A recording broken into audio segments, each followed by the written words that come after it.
folks, I'm Ian Baker, and today we're going to talk about the 2020 Heartland Fuel 362 toy hauler. This is a great fifth wheel. It has a little over 13-foot garage, big carrying capacity at over 2,700 pounds, and it's only a double axle. Let's start off right over here on the kitchen. So what you'll see is you kind of have the U-shaped kitchen, plenty of prep space.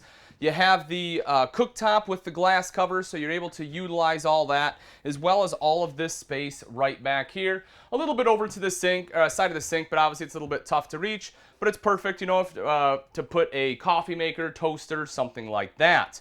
You will see the single basin stainless steel sink with the high-rise faucet there. As I mentioned, the 3-burner cooktop over to the side. Flip the glass cover up and back. This one does have the light up knobs as well as the oven if you want to do some baking. You'll see that you have a drawer over here to the side. 2 more right next to the oven. I'll open one of those up just to show you they are nice and deep. And then storage underneath the sink as well. You do have ample space there for a trash can. If we take a look across the top, you have storage all the way across the top here. Again, I'll just kind of open that up to show you kind of an idea of what you're working with. A little bit there, more over here. Big storage. You will see lights up above, so it is very well lit here in the kitchen. You have the accent lighting running along the top there as well. Underneath the cabinets, you have LED lights here too to help brighten things up. And you have 3 electrical outlets. You'll have one right here, as I mentioned, because that's a perfect spot for like your coffee maker, toaster, blender. Another one in this corner and one more right over here. So plenty of electrical outlets there in the kitchen. I do want to hit this real quick. Your main control panel is tucked away. You can see that. You can see your fuel gauge there for your fuel pump out back. And then all of your light controls and everything are there too. Dometic Fridge freezer combo is across the way. Open that up so you can take a look. Again, plenty of space in there. That one does run off both propane and electric. Also has automatic switchover. Big storage up top as well as good pantry storage right over to the side. Making our way back a little bit, you move into the main living area. So you have the sofa going all the way across here. Pretty cool thing about this is both sides are recliners, so that way you can kick back and relax, you know, be able to take a load off. And I really like this setup. It's a little unique in the fact that they kind of have like a one-sided booth dinette over to the side, so that way everyone can kind of congregate in this main area as well as out back in the garage, which we'll see in a little bit. But this is perfect for entertaining at night because, again, it is nice and bright in here. Let's not forget about the loft. You do have a loft up top, so if you have some guests that want to stay the night, we do have the beds in the garage, but you have another one right here. Storage all the way across the top with decorative glass on there. Your entertainment center right underneath. Speakers on either side of the multimedia center, and that is Bluetooth capable, as well as a DVD player, so you can pop a movie in there. It's already pre-wired to the TV. You have a big 50-inch TV there, folks, so that way, you know, you're able to see it nice and easily from the recliners. And right down underneath, as I mentioned, is that booth dinette. So kind of the idea here is that, you know, you can fit three people fairly easily two. You have plenty of room, but probably 3. And then bar stools on the other side, you know, if you want to kind of sit on both sides. It gives you a spot to eat, play games, things like that, without having the traditional table in front of the sofa. I personally really like that setup. As we make our way into the garage itself, so it's a 13-foot, 4-inch garage. So plenty of length in here. As far as width, so something that's really cool, if we take a look at the bath right here, so to this wall, you basically have 6 foot. And this is your little, you know, I call it a half bath, basically. It's a toilet and a closet, but it does the trick. I'll sit in here just to kind of show you an idea of size, right? So you shut the door. Again, it is pretty tight in here, but it serves its purpose. The thing I do like about it, though, is that this wall, you will see you can actually unhook this. The wall will fold in like so. The door stays right there. It gives you about an extra 6 inches of width. So rather than have 6 feet, you know, you have about 78 inches or so right there. So that way, if you do have like a wider side-by-side, something like that, it gives you that little additional space. You'll also see the sink right in the back here, so that way, you know, you have a spot to wash your hands when you're done doing your business. Vent up top. You have an exhaust vent up top and down below, just like you will in pretty much every toy hauler. All of your controls are located right here. That is something he'll want to know, including your vent fan control and the Happy Jack bed. You also have an electrical outlet up there, storage right up here, And up at the very top is TV hookup. So if you want TV, that is where your hookups will be.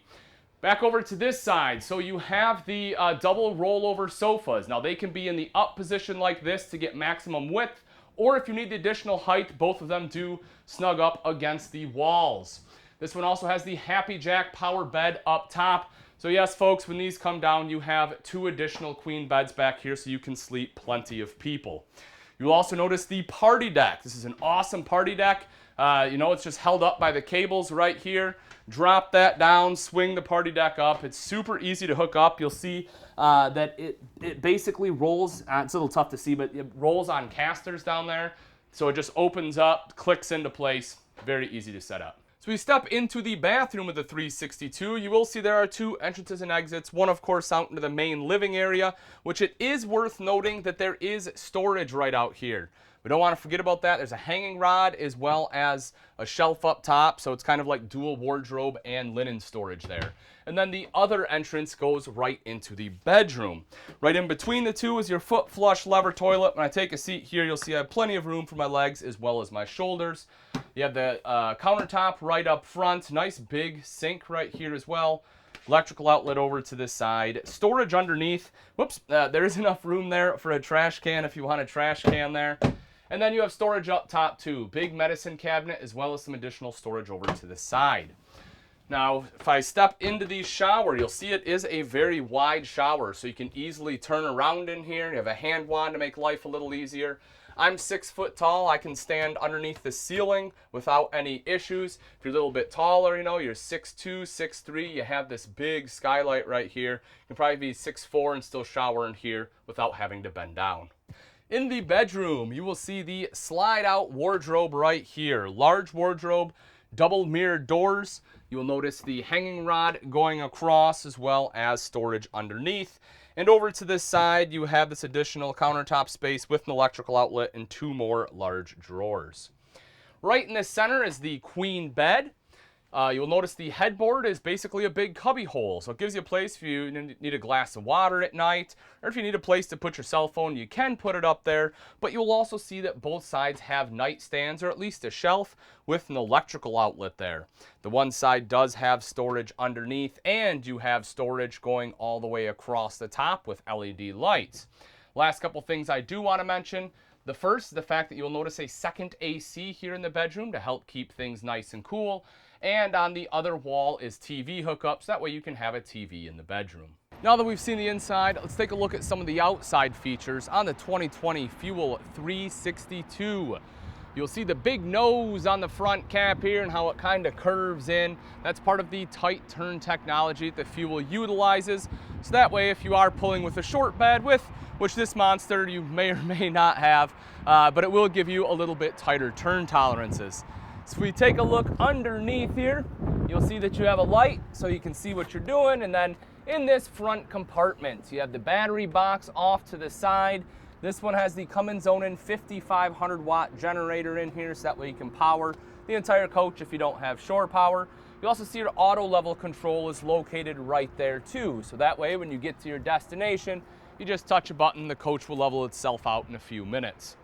Coming around to the side, this is one of 2 30-pound propane tanks on this coach. The other one is on the other side. You will see solar prep right down here. So if you want solar, simply buy portable panels, plug it in right there. It's already pre-wired and it will trickle charge your battery. Storage will be right there. So you will see the battery disconnect is located in here. Also, you have a light on both sides so you can see what's going on. For winterization purposes, you have the water heater bypass there, which is great. And then you will see your TV connections if you want an outside TV. Making our way back a little bit further, something else that's cool about this one is it has the outside kitchen. So we'll pull this out. You will see the wash basin here. Now it's not plumbed or anything, but it is a big bowl, and when it fills up with water, you know, you can just dump it out nice and easy. And then over to this side is the 2-burner cooktop here. And you have a little bit of storage right up top, good place for spices, things like that. Now, this is meant to plug into this propane quick connect right down there, but if you have a grill or something you want to plug in instead, by all means you can. You also see the storage right underneath there. And of course, they wouldn't leave you hanging. You have a fridge right over in this other compartment so that we have a spot for all of your condiments and beverages right outside. You have the big MORryde step above step system. This was one of the 4-step units, so it's again a little bit larger because the fifth wheel does sit up a little bit higher. This is a great step system. If you haven't seen it before, you can see, as I'm walking up and down, I can bounce on this. There's basically zero flex in it. You don't get that springboard effect. It also has aluminum treads so that don't rust. You'll notice the grip tape on there, and in conjunction with this big grab handle, that will help give you excellent control. The feet are adjustable, so that way you can adjust those to the campsite as well. If we take a look up top, you will notice the power awning on this one. There is an LED light strip underneath. Just push a button to have that roll out. Same thing to go back in. And you will also notice the outside speakers. Those are controlled by that multimedia center inside. But as I mentioned, that unit is Bluetooth capable. Right down underneath here, you'll see the aluminum alloy wheels, which are fantastic because, again, those don't rust. And you have the Dexter Never Adjust self-adjusting brakes on there. That's fantastic for maintenance, folks. It's one of those things that a lot of people forget to do is adjust the brakes. With the Dexter, you don't have to worry about it. They adjust themselves. Because this is the secondary entrance, you have the foldable steps, but it does have the aluminum tread on there, so that way, again, it doesn't rust, and that will lead right up into the rear garage. Down below is your spare tire, but it does have the tire carrier. So that way you can undo this pin, and it will actually allow you to swing this down and pull it out, which makes it easier to access that spare, so you don't have to get down underneath the fifth wheel to get to it. Of course, your ramp is located here. As I mentioned, this one does have the party deck on the inside. Couple lights up top, as well as backup camera prep. So if you want a backup camera, it's easier to install, meaning it will save you money on labor. Right around to this side is the ladder. To climb this, you pull both these pins out. The ladder pulls out and drops down a little bit, which allows you to then climb up onto the roof. 50 amp detachable power cord will plug right in here. Outside fuel fill. Love having a fuel station. That way you can fuel up any toys you may have. You will, of course, put the fuel right in there, and then that is how you dispense it. A little bit further up is your black tank flush to wash out your black tank. So just hook a hose up there. It has sprayers built in the black tank to wash it out for you. And then you will see some valves that are tucked away. They are insulated with your fully enclosed and insulated underbelly, so that's why you have them kind of in that own little section right there. If we take a look at the convenience center, you will notice you have your cable inlets in here, as well as everything you need for the water system. Tank fill, city fill, winterization is all done there. Electrical outlet, also a second black tank flush because this one does have 2 black tanks. All right, folks, and that wraps it up. Again, this is the 2020 Heartland Fuel 362. If you're interested in this fifth wheel toy hauler and you'd like price and availability, simply click on the link in the description. Thanks again for watching. I'm Ian Baker, and let's go camping.